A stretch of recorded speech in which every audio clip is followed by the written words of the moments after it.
Here are the horoscopes for the week of the 4th to the 10th of March 2024. So we're coming out of last week where the Sun met with Saturn, and that's often quite a difficult day, quite a challenging day in the year. It only happens once a year.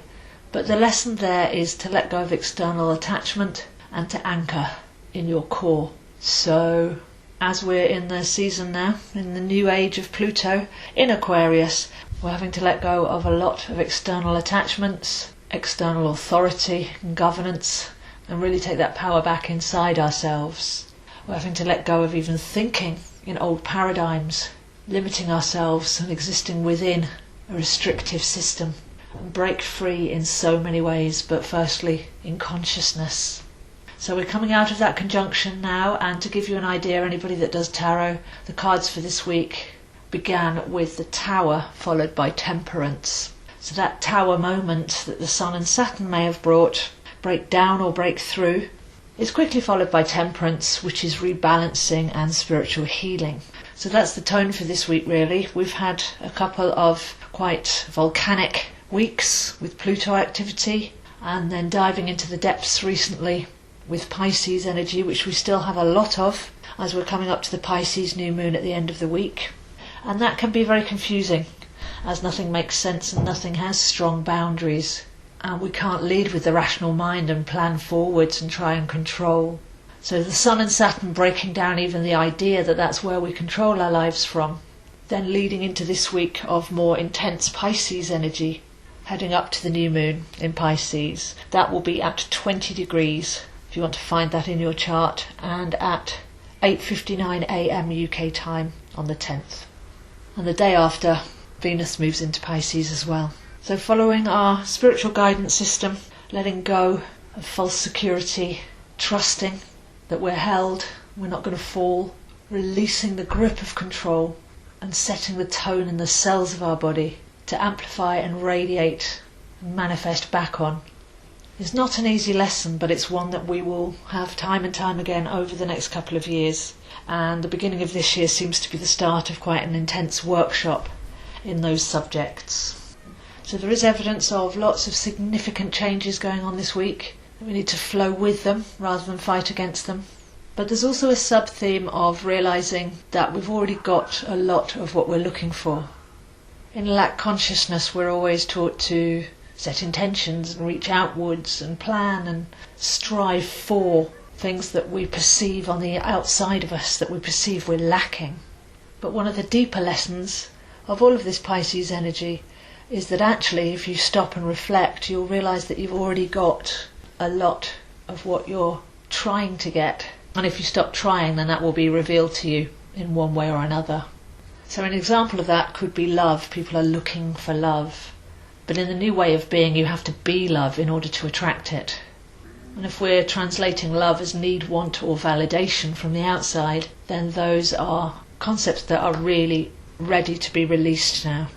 So like I say, Pisces is very deep, very spiritual, getting ready to take us over the spring equinox, but we have to look back and let go of any emotional baggage that we're carrying with us, that we've learnt from, but we need to rinse that off in order that we're light enough to spring over into a new cycle. And these are some of the workshops that will help us do that. A couple of big themes we can feel rumbling in are the eclipses that are coming at the next full moon. So that's 5 degrees Libra, and then the following one will be 19 degrees Aries, if you're looking ahead to those. But I quite often don't look ahead to eclipses because they can tend to deliver a surprise message or something suddenly that's not really written in any predictive way. But it doesn't hurt to know where they are in your chart. But there's a certain amount of nervousness around eclipses that will be starting to grow in the collective over the next couple of weeks. And also the fact that Jupiter will be meeting with Uranus later on in April as well. So some of the bigger themes, we can start to feel their wavelengths coming in quite a bit before they actually do arrive here. By the end of the week, we've got Mercury moving into Aries. That will probably be quite a welcome, bright, courageous energy coming in, as we have had to face all vulnerabilities and victimhoods, and that can be quite an unnerving prospect with so many planets in Pisces. But now we've got a chance to come out the other end and light the torch and actually put plans into action. so that will feel a bit bolder by the end of the week.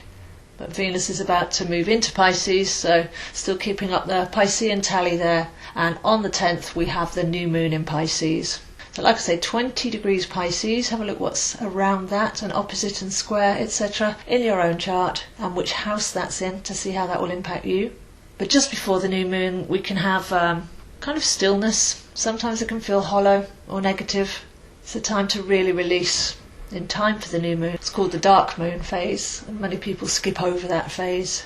But if you have had a lot of emotional vulnerability and baggage, illumination coming up, things that you need to rinse off, then just before the new moon is the time to be able to do that, and possibly with a ritual involving water.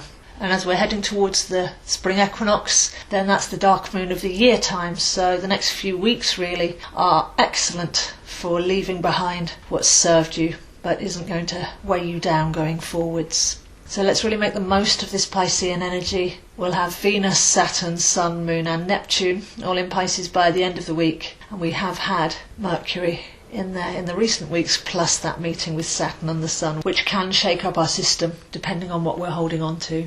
So by the end of the week, with the new moon in Pisces, it does feel like once we've reflected on what we already have and connecting to unity consciousness and presence and gratitude, letting go of that mental grip and anxiety, then there's a turnaround moment where we can realise we've just been looking in the wrong direction. We've been looking at the glass half empty, and if we turn around, then we're starting to realise actually the glass isn't even half full, it's refillable. So a shift in consciousness and a change of mental perception coming in by the end of the week with the new moon in Pisces, and I think this is largely due to Mercury in Aries, bringing that bright spark of new life. Then I think we see a turnaround at the end of the week as we head towards the spring equinox. So if you'd like to see where this is happening for you, I am available, zoehind7@gmail.com, for half-hour and 1-hour readings, astrology, tarot, numerology, all recorded MP3, or for courses in astrology, tarot, numerology, how to make personal lunar calendars, personal solar power date calendars, how to take your chart and turn it into a tarot scope, all sorts of fun and practical courses there using these ancient arts. I post these videos on YouTube, Zoe Astro, Instagram, zoehind7, and Facebook, AstroZoe.